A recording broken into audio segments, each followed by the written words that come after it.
The person who created the plastic for a reason. But today, the plastic is now a problem. The plastic was initially a solution before it became a problem.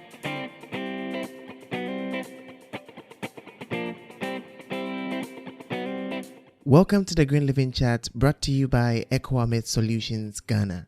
I'm your host, David.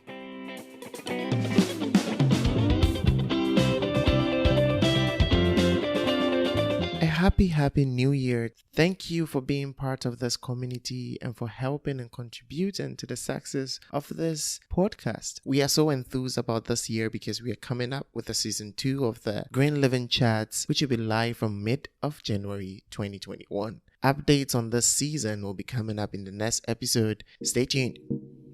This episode is part 2 of our discussion with Misbah-Olusanya. In our early discussion, we dived into the different activities that Greenway International is involved in, as well as their new product, the sustainable bamboo paper straws, where they are collaborating with hotels, restaurants to replace the plastic straws in the system. Today, we get Michael's view on how businesses can be sustainable. Is it important that businesses, companies, and industries consider sustainability? And what can they do considering companies who actually think that consumers are the ones supposed to make the right choices and not them? Today, we hear from someone who has been in the business, tried the market, but still does it sustainably. Here we go. Yes, the first thing we have to look at is the creator of the problem. The creator of the problem is the creator of a solution. So many times when we want to create a solution, if we are not careful, we end up creating the problem. The person who created the plastic for a reason, but today the plastic is now a problem. The plastic was initially a solution before it became a problem. So when we look at it from the angle of the responsible production, before we come to talk about responsible consumption. So first, you remember I told you how we started. We thought about what is the solution to these people's problem. We could have created a solution and also created a problem at the same time. Because we want to create a solution, we can also create a problem, unknowingly, that in the next 20 years, this could become a problem. Whoever created the plastic never thought that today it could become a global problem.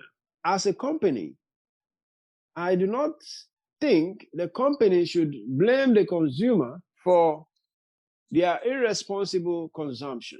The company should rather be looking at how they can create a very sustainable product design that could help mitigate a future problems. So when they do that, the company would be in a position to actually see beyond the consumers. Consumers don't care where the product comes from or how it is made. All they want is, does it serve my purpose?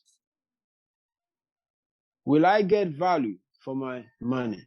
That is what the consumer cares about. Think about someone that is hungry.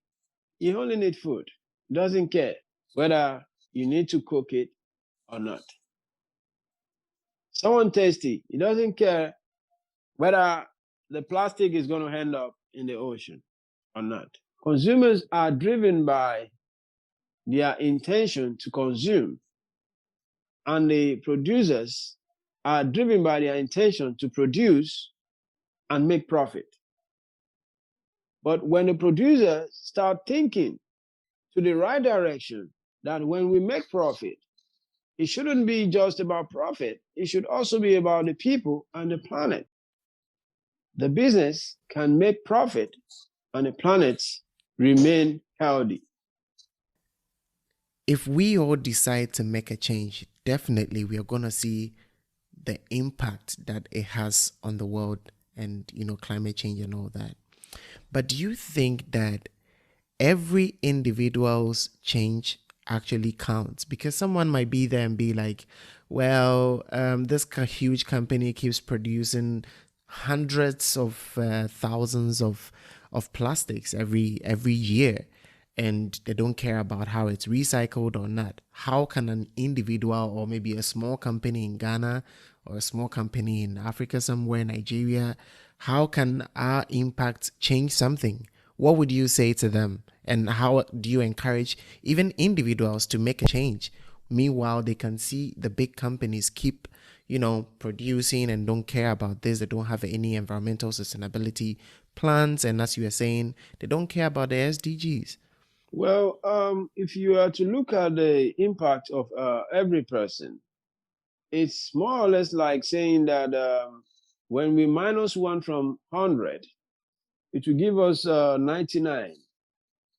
So when we minus 1 from 99, it gives us 98. So when we keep minusing 1 every single day, we will end up at 0. Exactly. In 100 days. So the same way, every impact counts, and every contribution you make counts. So if I can reduce my plastic use from 1 to 0 of 100, and you do the same, and everyone do the same, imagine 10 people minus 1 plastic bottle every day for 100 days, and we have 10 people. And that is a lot. Yes. So when we have another 10 people doing that, it means we are all making impact. And that will become very huge when we put it together. We could never thought we could reduce the plastic straws by 1 million plus in 2 years without the help of our partners. When we started, we only have one partner, which is EB Styles Hotel. Along the line, the other businesses who are also into food and beverage industries, they started, doing window shopping. They all look at what is this person doing that I am not doing. They always spy on each other. And they notice that, oh, this company is using these biodegradable bamboo straws. And where are you getting it from? They give us a call. Then today, we have about 25 businesses that are sustainable, and they are on our network of zero plastic pollution. These are businesses in Ghana that are not using plastic straws anymore. So among them, you can count them.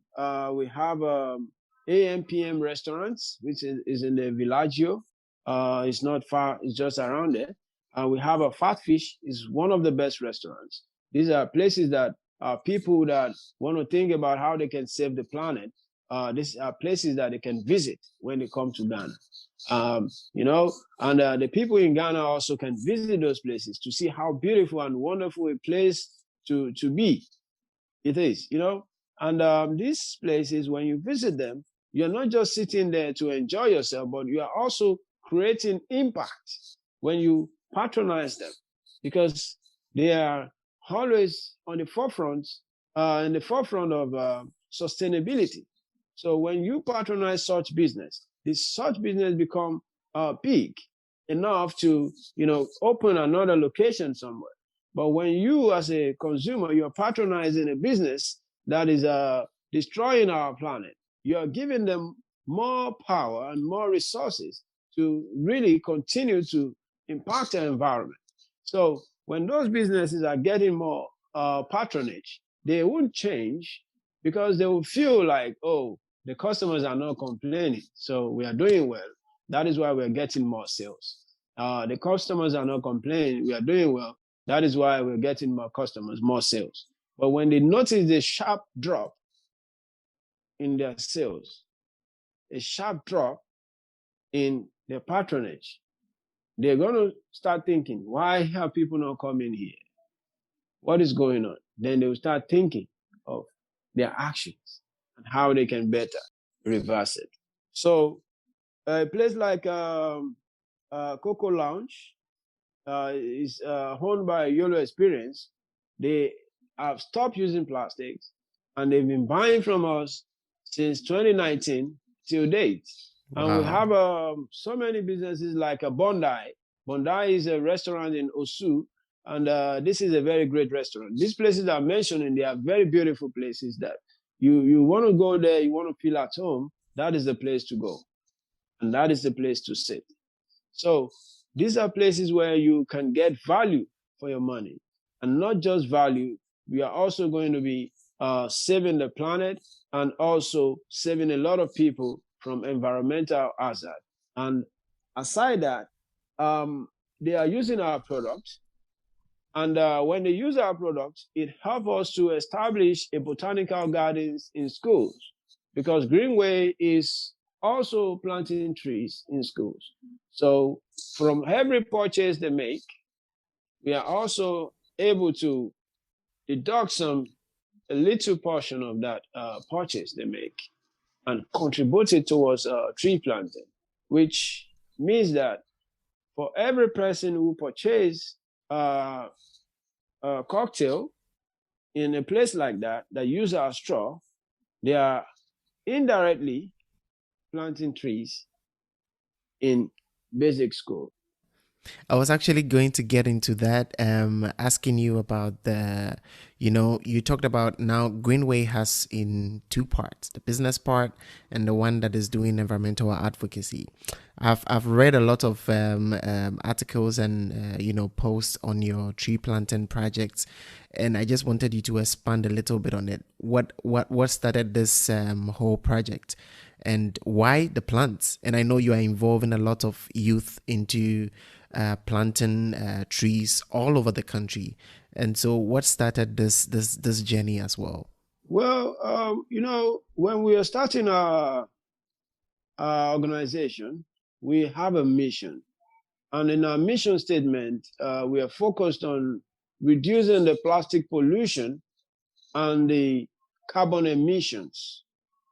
The carbon emissions, we're talking about the greenhouse gas, and that is one of the things that is affecting the change in the climate. So the climate change SDG 13, which is the climate change, the goal to reduce the climate change, that is the focus of Greenway International. And we have chosen the two part, which is to reduce the plastic pollution and also to reduce the carbon emission. So reducing the plastic pollution, we are providing alternative solutions, which is a biodegradable bamboo straws. We are looking at a biodegradable container for food, because we have a lot of food plastic waste, which is caused by the styrofoam food pack. Because in Ghana, a lot of people do takeouts. When they go, they do takeouts. Wache, they buy takeout almost every day in millions. And that is a lot of plastic waste we have there in that sector. So the food sector is one of the biggest sector where we have plastic pollution, because the consumption of food is very, very high. And at the end of the day, what happens to all this waste? They are not recyclable. Nobody's taking them. And everything goes into the landfill, while so many of them go into the ocean. When we start looking at the other side of planting trees, we decided we should be planting trees to reduce the carbon emissions, because there are so many people cutting down trees because they don't understand why we should have more trees in our environment and why we should have more trees in the cities and in the society. So they cut them down, they use them for so many things you can think of. So, and some people don't naturally like trees. They feel like trees, cause deaths because of the leaves. So they don't want to sweep the leaf every time. So they just cut down the trees. So many reasons why people cut down trees in Ghana. And from our own side, we started planting trees because we want to create more awareness about tree planting and also the benefit of tree planting and to ultimately reduce the carbon emissions. So the trees we are planting, they are able to suck the carbon and clean the air. So when they do that, it helps people to get more fresh air to take in. So when we are able to plant more trees, we are going to be helping more people to access clean air. Because when you don't have a clean air, you are prone to a lot of diseases. And the clean air is something very, very important for every human being. It's a basic right. This is one of the reasons why we have adopted a tree planting as one of our flagship programs that we have to do every time and as much as we can as a mission. So far, how has this response been, and also how are these programs, organized? Do you move from city to city? Do you move from school to school, or how do you do this so that people can also come on board to help in this project? Well, what we've been doing is that we've been partnering with so many civil societies, NGOs like ourselves, and we are also working with government agencies, the Forestry Commission, the European Union, which also has been instrumental by supporting us with funding. And the European Union has been a partner for quite a very long time. And they've really been supportive in most of our projects. So we've done a lot of regreening Ghana project with the European Union. And for volunteers, we get people who are joining us to become volunteer, and we issue them a certificate of participation. So on our website, we have a space for a volunteer.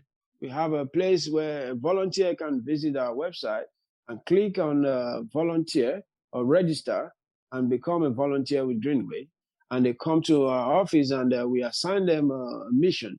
And they carried it out by based on their interest.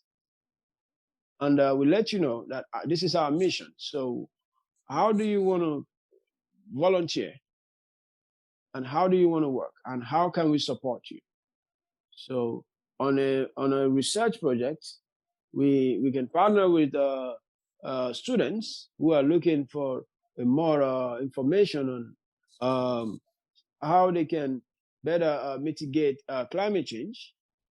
And that is one issue. And another thing is we also work with individuals that are looking at supporting a great cause that is helping to save the planet. Those ones, they register as a member. And as of today, we have over 500 members, active members, who are young people from the academic environment. We have a student because we are focused on working in the academic environment.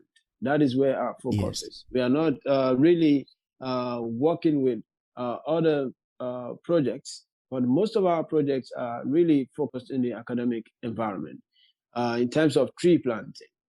Because the tree planting, when we've done several tree planting outside the academic environment, and the results wasn't really encouraging. Impressive. Yeah, because you can think about it when you go to some communities, you want to plant trees, and the people in the community are asking you to actually give them some, incentives or some money.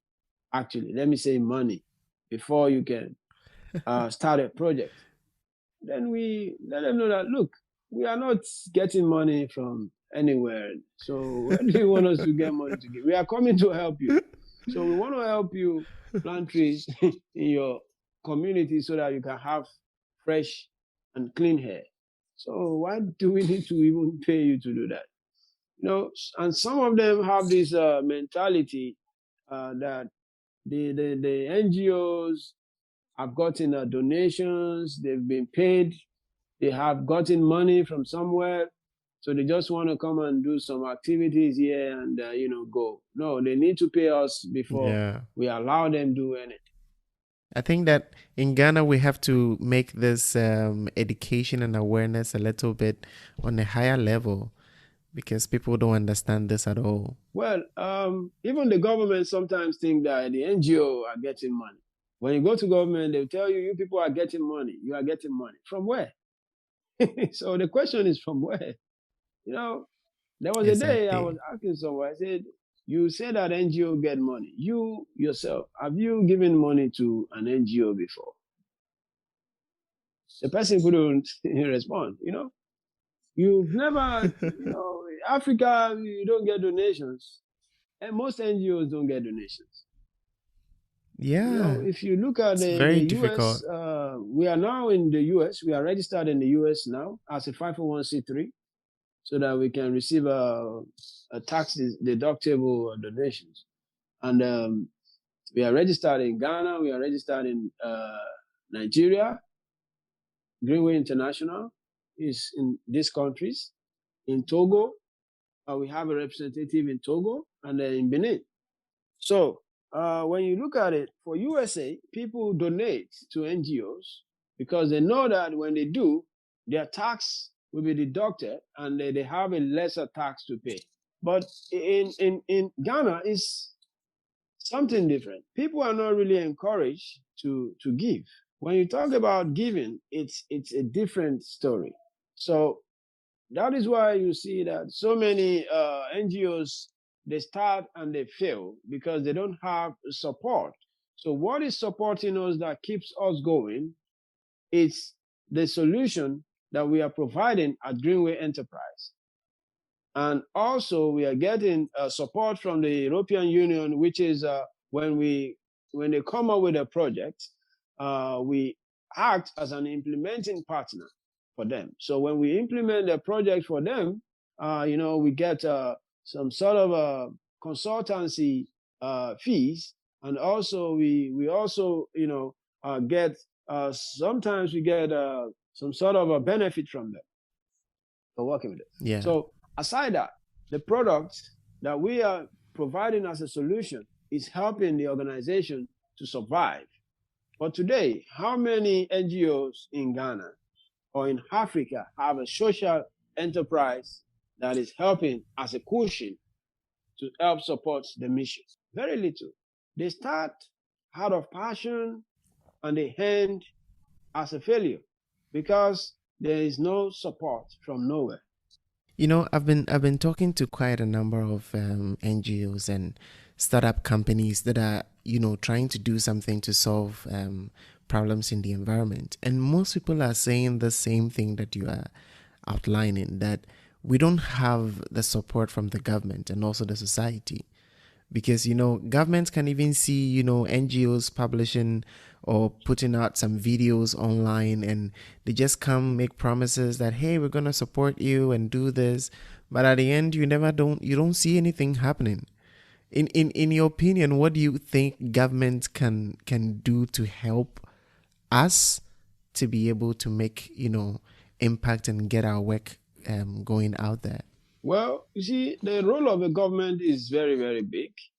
But the government, sometimes when you are a king and you don't know that you are a king, your actions, you act like a slave. The government are not totally aware sometimes of what they can do to really help save a lot of businesses that are crushing, and a lot of businesses that are supporting a social cause.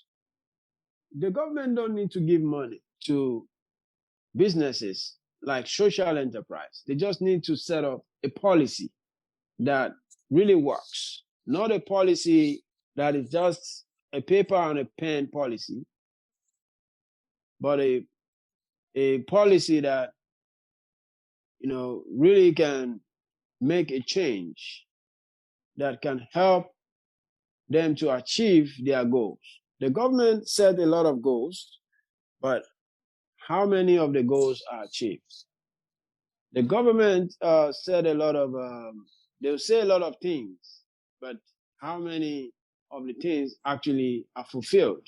So it is high time that the government start thinking about how they can work with the people that that have assigned them into office. So when they start getting closer to these people and working with these people, then will things become more productive on the inside and on the outside, which is the communities that they are serving.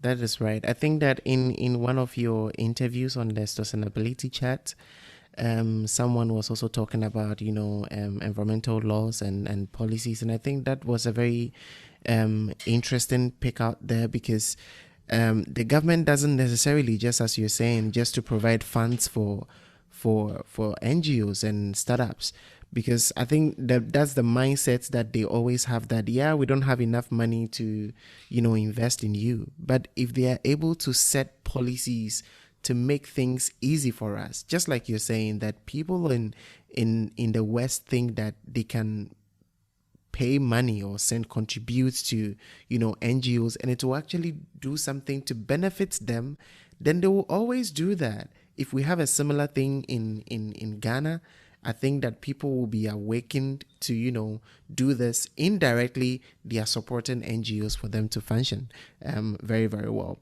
I think mentioning the sustainable talks, I think that we can just zoom into that, because I think it's something new that Greenway International has started, and I think it's a very fruitful conversation that is going on, especially on, I think, Instagram and Facebook. Can you tell us how this initiative started and how amazing things that you are learning from that? Well, it's a very wonderful program that we have launched, and we started featuring great people, young people that are environmental advocates, environmental sustainability coach, and so many of them from different parts of the world, including Ghana. And what we are doing is that we are trying as much as possible to highlight and learn from what they are doing and how they are doing it better.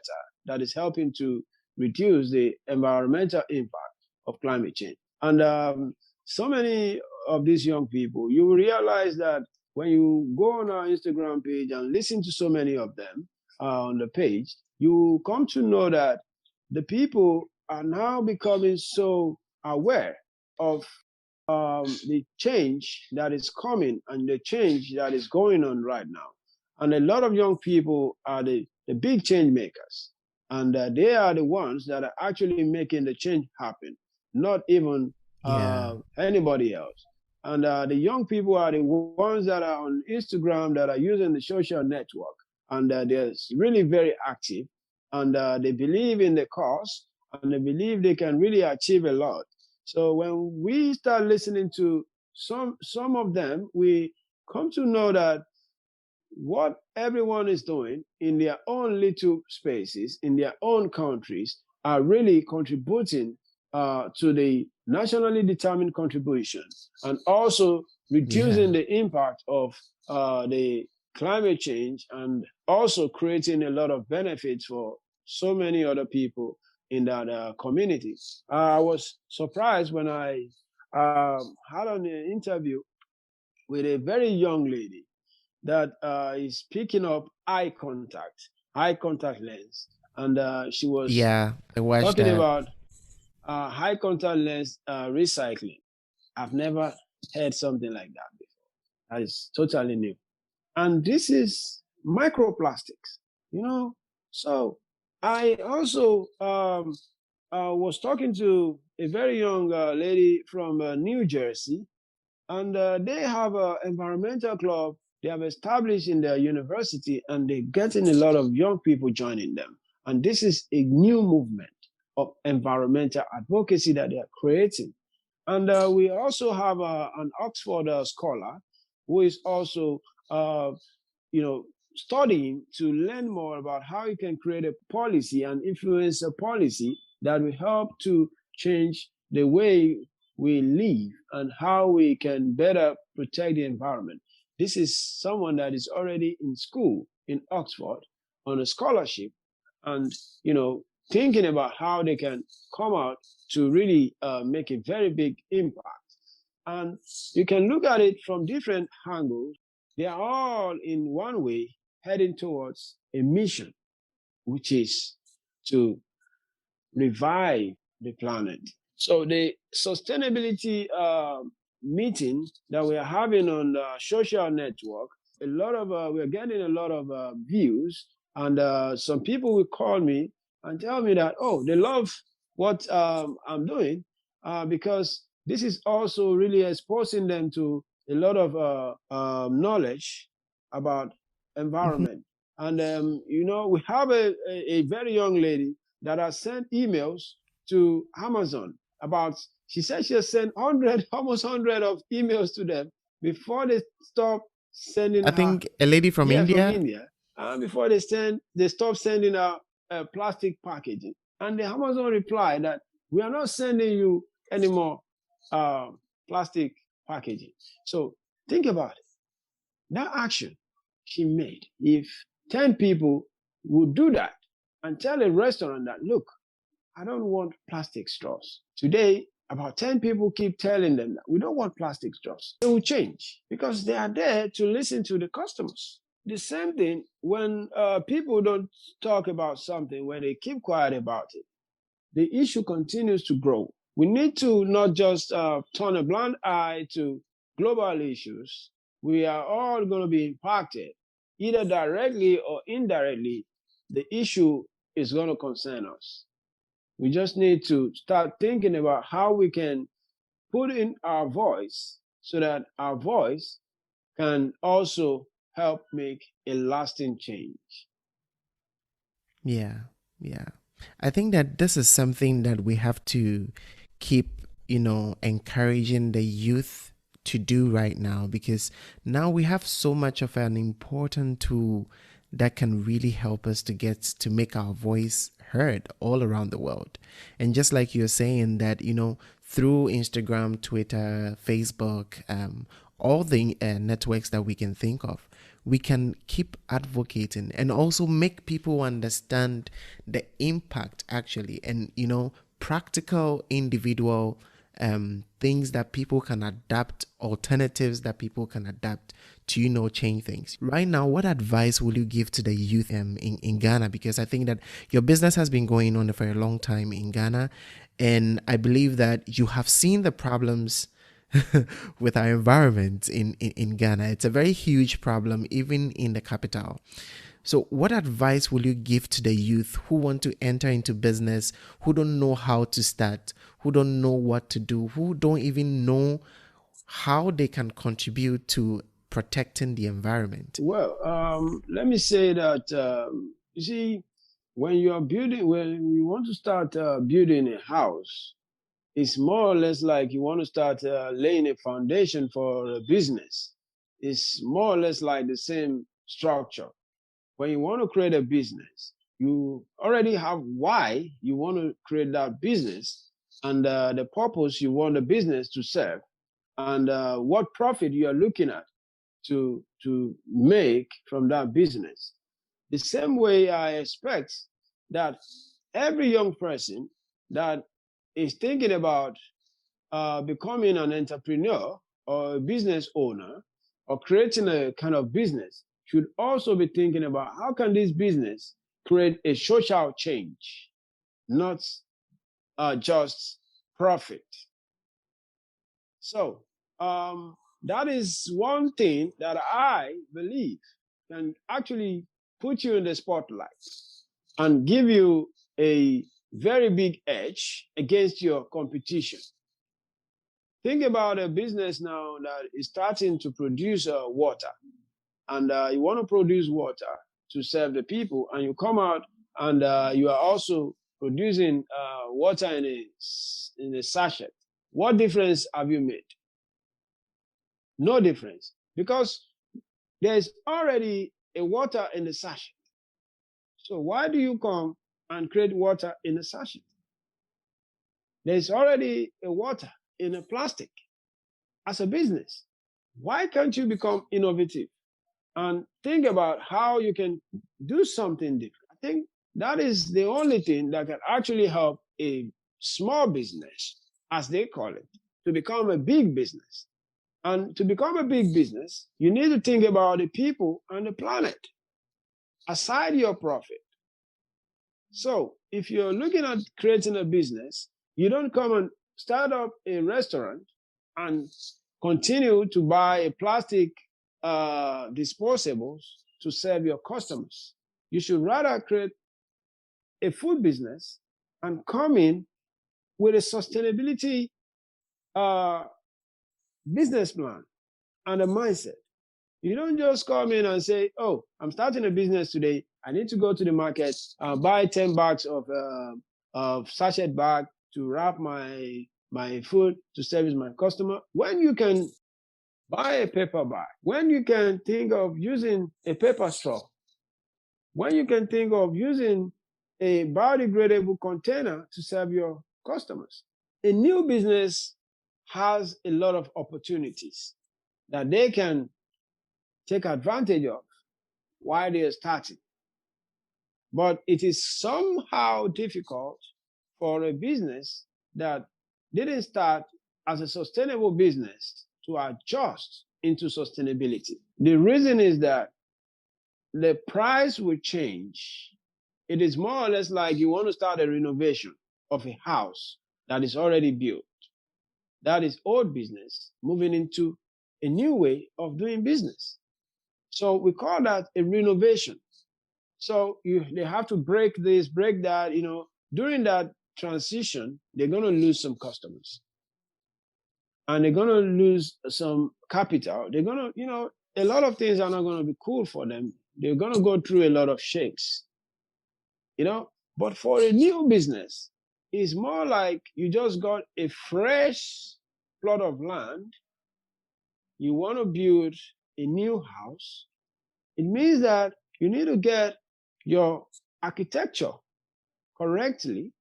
You need to get a very good plan that you want to put on the ground, and you need to decide and design how you want your structure to look like. And that gives you a lot of opportunity and a lot of time to actually design a proper plan. Compared to someone that is already, in the business, coming as a startup, you are not supposed to be thinking about how you want to compete with an already existing business. A startup should be thinking about how it can fill in the gaps for the whole business and work like a partner with the whole business. When you look at most of the technology we have today, most of them are kind of like filling the gaps. They are filling the gaps. That is how you see that Facebook don't have this, and WhatsApp have this, and this don't have this, and they have this, they have that. So some of them are looking at, you need to look at the business. What are the shortfalls of this business? And how can I make mine better when I start? So you don't need to tell them their shortfalls. You just need to create it. It's in control.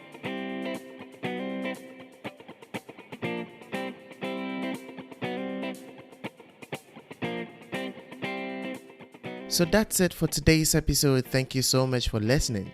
Join us on the next episode where we give you updates on the new season of the Green Living Chats. Until then, live green.